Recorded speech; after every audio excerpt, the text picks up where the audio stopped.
إن الحمد لله نحمده ونستعينه ونستغفره ونعوذ بالله من شرور أنفسنا ومن سيئات أعمالنا من يهده الله فلا مضل له ومن يضلل فلا هادي له وأشهد أن لا إله إلا الله وحده لا شريك له وأشهد أن محمدا عبده ورسوله صلى الله عليه وعلى آله وصحبه وسلم وبعد. On continue la lecture du livre de l'imam al-Albani rahimahullah ta'ala sur la description de la prière du prophète sallallahu alayhi wa sallam. Nous en sommes aujourd'hui à la page 109 au passage intitulé La récitation du Coran lentement et clairement en embellissant la voix. Le cheikh rahimahullah ta'ala a dit: conformément à l'ordre d'Allah le Très-Haut, le prophète sallallahu alayhi wa sallam récitait le Coran lentement et clairement, sans hâte ni empressement. Donc conformément à l'ordre d'Allah subhanahu wa ta'ala, c'est-à-dire comme il l'a mentionné en note de bas de page, dans sa parole subhanahu wa ta'ala, وَرَتِّلِ الْقُرْآنَ تَرْتِيلًا, et récite le Coran lentement et clairement. Donc c'est ainsi que le prophète sallallahu alayhi wa sallam récitait le Coran se soumettant à l'ordre de son Seigneur subhanahu wa ta'ala. Il ne le lisait pas rapidement. Et le cheikh rahimahullah ta'ala va nous donner plus de détails à ce sujet. Il dit rahimahullah, au contraire, chaque lettre dans sa récitation était prononcée clairement et distinctement de l'autre. Il récitait une sourate si lentement qu'elle prenait plus de temps qu'une autre sourate plus longue. C'est-à-dire qu'une autre sourate plus longue, récitée par autre que lui, sallallahu alayhi wa sallam. Il disait, on dira à celui qui avait l'habitude de réciter le Coran, lis, élève-toi et récite comme tu le faisais dans le bas monde, car ta place se trouve au niveau du dernier verset que tu liras. Donc ce que l'on voit ici dans le hadith étant traduit par celui qui avait l'habitude de réciter le Coran, c'est en arabe le terme sahibul Coran. On dira à sahibul Coran, que je préférerais traduire par on dira à l'adepte du Coran. Car l'adepte du Coran, cela est plus général que la récitation. En effet, les gens de science ont mentionné que cela vise celui qui avait l'habitude de réciter le Coran, mais aussi de le mettre en pratique. Car celui qui ne faisait que le réciter, et ne le mettait pas en pratique, et ne se soumettait pas aux enseignements et au jugement du Coran, alors celui-ci, il n'est pas concerné par ce hadith. Mais celui qui est concerné, c'est Sahibul Coran, celui qui le récite et qui le met en pratique. Et des gens de science ont dit que cela est spécifique à celui qui le mémorise. Et d'autres ont dit que cela est plus général et englobe tout lecteur du Coran qui était habitué à sa lecture et à sa mise en pratique. C'est-à-dire qu'Allah subhanahu wa ta'ala inspirera à celui qui avait l'habitude de lire le Coran dans ce bas monde la récitation du Coran comme s'il le connaissait par cœur. Donc on dira à Sahib al-Qur'an, à l'adepte du Coran, lis, c'est-à-dire lis le Coran. Et cela lui sera dit lors de son entrée au paradis. Lis et élève-toi, c'est-à-dire élève-toi en degré au paradis.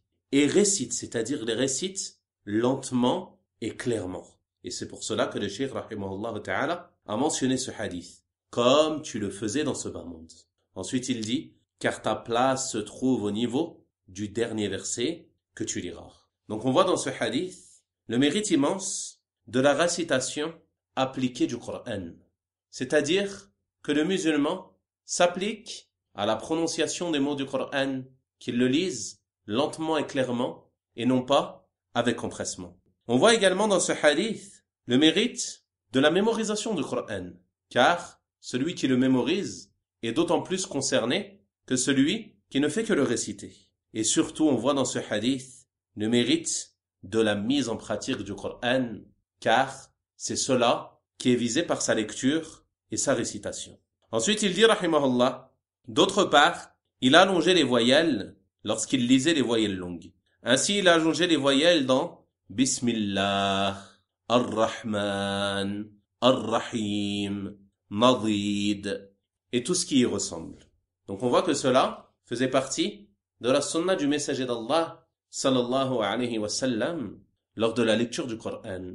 Il s'arrêtait à la fin de chaque verset, comme nous l'avons expliqué précédemment, dans le passage au sujet de la récitation de la Fatiha, verset par verset. On avait vu qu'il fait partie de la sunna du messager d'Allah sallallahu alayhi wa sallam de s'arrêter à la fin de chaque verset lors de la lecture du Coran et de ne pas les joindre les uns aux autres. On avait mentionné que ceci était une des choses aidant à la concentration et la méditation lors de la récitation. Ensuite, il dit, rahimahullah, parfois il répétait les voyelles, notamment le jour de la conquête de la Mecque, alors qu'il était sur sa chamelle et lisait Surat la conquête, Surat al-Fath, d'une voix douce. Abdullah ibn Mughaffil a décrit le tarji' du prophète sallallahu alayhi wa sallam comme produisant le son suivant. Donc ils nous ont écrit 3 A. Et dans le livre en arabe, il y a donc écrit 3 alifs avec la petite vague indiquant le med. Donc ce qui est visé par cela, c'est que le prophète sallallahu alayhi wa sallam, lorsqu'il récitait, il y avait une sorte d'effet de répétition de la lettre lorsqu'il prononçait la voyelle longue.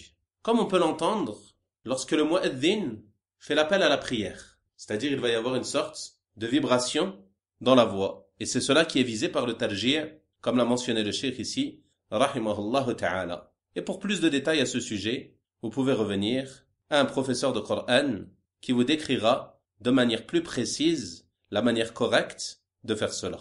Ensuite, il dit, rahimahullah, en outre, le prophète sallallahu alayhi wa sallam ordonnait d'embellir la voix avec le Coran. Embellissez le Coran avec vos voix, car la belle voix donne encore plus de beauté au Coran. Donc on voit à travers ce hadith la recommandation pour celui qui récite le Coran d'embellir sa voix lors de la récitation. Et comment doit-on embellir sa voix? Cela nous est décrit dans le hadith suivant. Lorsqu'il dit, rahimahullah, il disait, c'est-à-dire le prophète sallallahu alayhi wa sallam, parmi les plus belles voix à la récitation du Coran est la voix de celui en qui vous sentez la crainte d'Allah lorsque vous l'entendez réciter. C'est-à-dire qu'on ressent dans sa voix le khushu', l'humilité.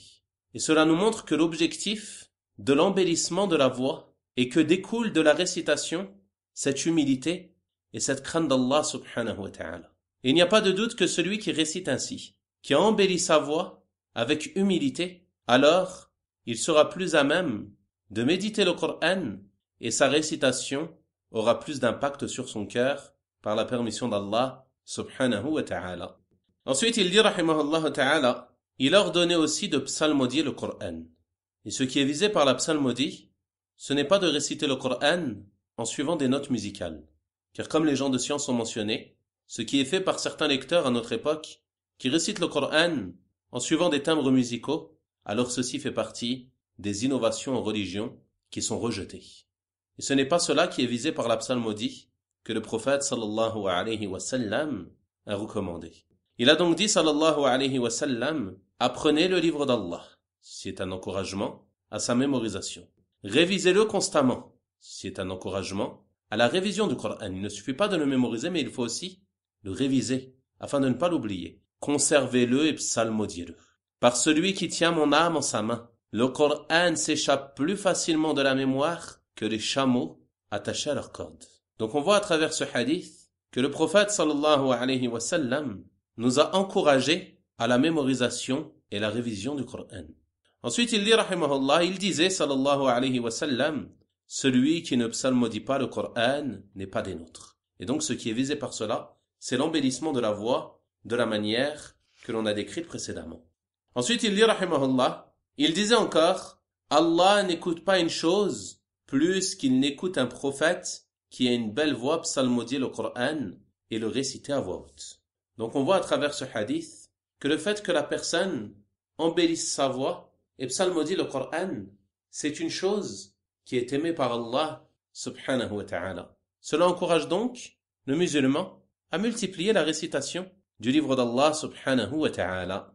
Ensuite il dit rahimahullah, le prophète sallallahu alayhi wa sallam a dit à Abu Musa al-Ash'ari radiyallahu ta'ala anhu, si tu savais qu'hier j'étais en train d'écouter ta récitation, tu as reçu une des voix de Al Daoud.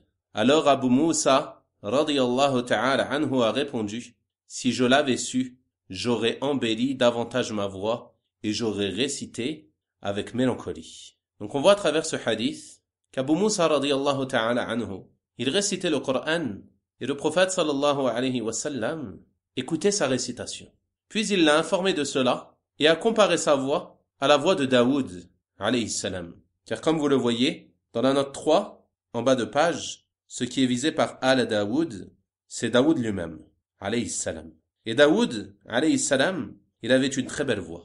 Et Abu Musa al-Ash'ari, radiyallahu ta'ala anhu, le prophète sallallahu alayhi wa sallam, a comparé sa voix à celle de Daoud, alayhi salam.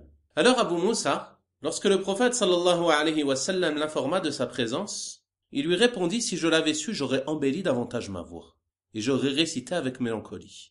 Et ce afin que le prophète sallallahu alayhi wa sallam puisse davantage profiter de l'écoute de sa récitation. Et ceci est une preuve que si la personne embellit sa voix lors de la récitation du Coran, dans le but que ceux qui l'écoutent prennent plus de plaisir à son écoute, alors il n'y a pas de mal en cela, et ce n'est pas considéré comme de l'ostentation. Car l'objectif c'est quoi? C'est d'encourager la personne à écouter le Coran, d'encourager la personne à écouter la parole d'Allah subhanahu wa ta'ala. Et cela leur facilite l'écoute et la méditation. Et ceci est un point très important à retenir. Car il y a certaines personnes à qui la parole d'Abu Musa radiyallahu ta'ala anhu pourrait poser problème. Comment réunit-on entre cela et le fait que la personne ne doit rechercher à travers son adoration que la satisfaction d'Allah subhanahu wa ta'ala? Donc la réponse c'est ce que vous venez d'entendre. L'objectif d'Abu Musa radiyallahu ta'ala anhu était qu'il aurait embelli sa voix afin que le prophète sallallahu alayhi wa sallam puisse mieux profiter de l'écoute du Coran, et non pas pour rechercher les éloges et les compliments du prophète sallallahu alayhi wa sallam. C'est donc l'intention de la personne qui fait la différence. Contrairement à celui qui récite le Coran et qui embellit sa voix et améliore sa récitation dans le but que l'on dise que c'est un bon récitateur, ou dans le but d'être complimenté et de recevoir les éloges des gens. Alors pour celui-ci, on craint l'ostentation. Quant au fait que l'imam s'applique lors de sa récitation, qu'il embellisse sa voix afin que les gens prennent plaisir à l'écoute de sa récitation du Coran, afin qu'ils puissent mieux méditer et qu'ils profitent de cette récitation, alors il n'y a pas de mal en cela, comme nous le démontre ce hadith. Ensuite, l'auteur rahimahullah ta'ala a dit: soufflez à l'imam pour lui rappeler.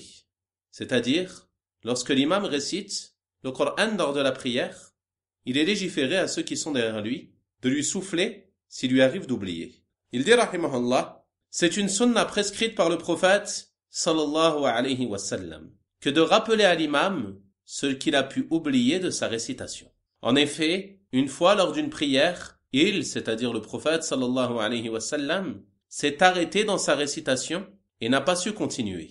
Après la prière, il a dit à Ubay: as-tu prié avec nous?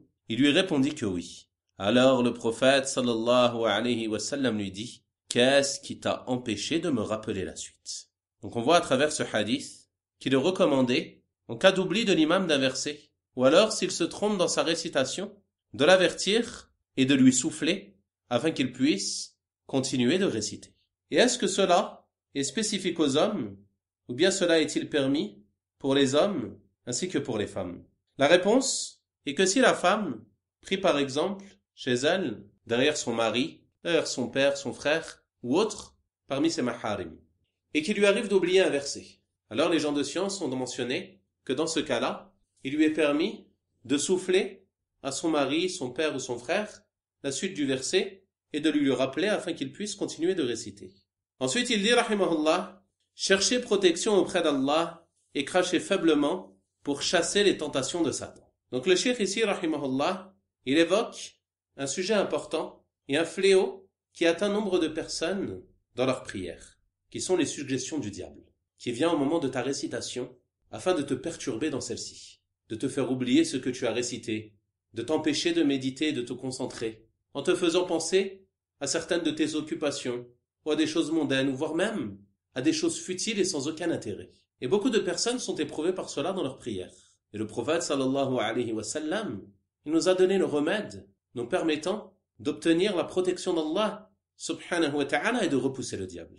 Donc le cheikh rahimahullah ta'ala, il dit ici: Uthman ibn Abil As radiyallahu ta'ala anhu a dit au prophète sallallahu alayhi wa sallam: ô messager d'Allah, le diable m'a empêché de prier et de réciter convenablement.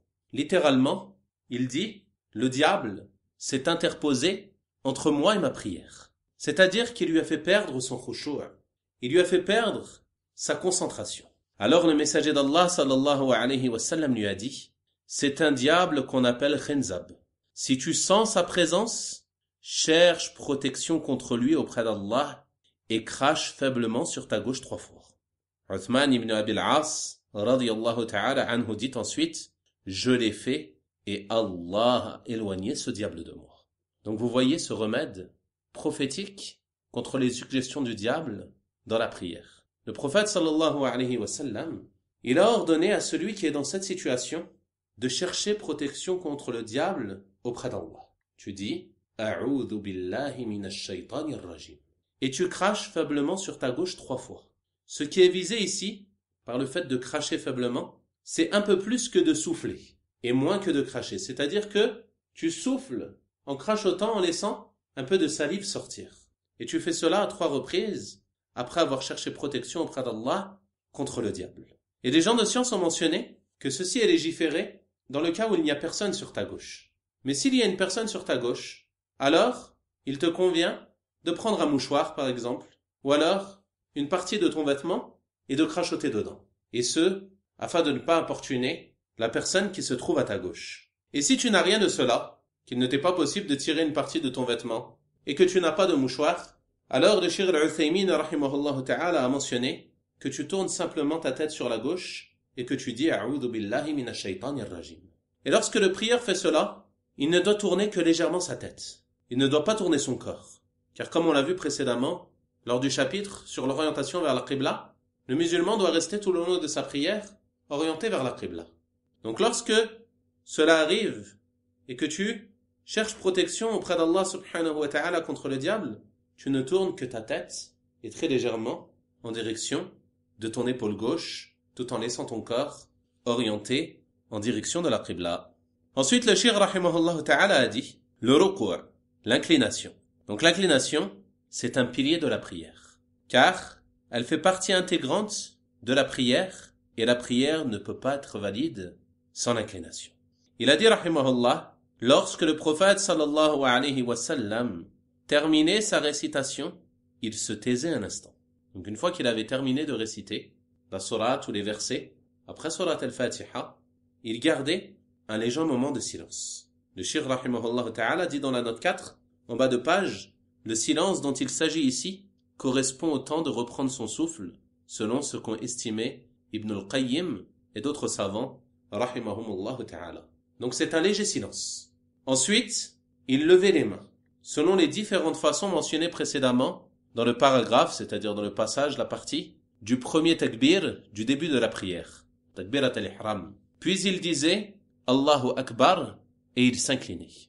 Donc on a vu, lors du passage sur le premier takbir, que le prophète sallallahu alayhi wa sallam, il levait ses mains à hauteur des épaules et parfois à hauteur des lobes des oreilles. Que les paumes des mains étaient en direction de la Qibla et que les doigts étaient ni trop écartés ni trop serrés, c'est-à-dire entre les deux. Donc tu lèves les mains de la même manière pour ce takbir, ou bien à hauteur des épaules, ou bien à hauteur des lobes des oreilles. Et ceci, comme on l'a vu, est recommandé. Puis il disait Allahu Akbar. Et ce takbir est un des takbirs que l'on appelle takbiratul intiqal, c'est-à-dire les takbirs que l'on fait lors des changements de position dans la prière, lorsque tu passes de la station debout à l'inclinaison ou à la prosternation et ainsi de suite. Et ces takbirats, elles sont obligatoires. Et elles doivent être prononcées pendant le changement de position. C'est-à-dire que tu ne prononces pas lorsque tu es debout, ni lorsque tu es incliné, mais lors de ton changement de position entre la station debout et l'inclinaison. En effet, il y a certains imams, ils font le takbir lorsqu'ils sont debout, notamment ceux qui veulent faire le takbir dans le micro. Il fait le takbir en étant debout. De ce fait, qu'est-ce qu'il se passe? Les fidèles qui sont derrière lui, dès qu'ils l'entendent faire le takbir, ils partent en inclinaison. Et nombre parmi eux s'inclinent ou se prosternent avant lui. Et ceci n'est pas convenable. D'autres imams, ils prononcent le takbir qu'une fois qu'ils sont inclinés. Et ceci également est une erreur. Mais le takbir, il doit être prononcé lors du changement de position, entre la station debout et entre l'inclinaison. Et il en est de même pour les autres takbir qui ont lieu lors des changements de position durant la prière. Ensuite, il dit, rahimahullah, d'autre part, Le prophète sallallahu alayhi wa sallam a ordonné à la personne qui faisait mal sa prière d'accomplir ces deux choses, en disant « Certes, votre prière n'est pas considérée complète tant que vous ne faites pas les choses suivantes. Accomplir les ablutions de la manière qu'Allah vous a ordonné. Ensuite dire « Allahu Akbar ». Proclamer la louange d'Allah et le glorifier. Lire ce que l'on peut du Coran, ce qu'Allah a enseigné et a permis de lire, puis dire « Allahu Akbar ». S'incliner et mettre ses mains sur ses genoux de façon à ce que les articulations s'immobilisent et se mettent à leur place jusqu'à la fin du hadith. Donc on voit dans ce hadith que l'inclinaison fait partie des piliers de la prière et que le takbir est obligatoire lorsque la personne passe de la station debout à l'inclination. Ensuite, dans la dernière phrase du hadith, on voit une partie de la description de cette inclination, qui est le fait que la personne met ses mains sur ses genoux et que ses articulations s'immobilisent et se mettent à leur place, c'est-à-dire qu'il marque un temps d'arrêt lors de cette inclination. Et le Cheikh rahimahullah ta'ala, il a développé cela en détail dans les 2 chapitres suivants, la manière de faire le ruku' et l'obligation d'observer un temps d'immobilité pendant le ruku'. Et nous verrons ces passages dans le cours de demain, insha'Allah ta'ala. Allahumma salli wa sallim wa barik ala nabiyyina Muhammad wa ala alihi wa sahabatihi ajma'in walhamdulillahi rabbil alamin wa barakallahu fikum.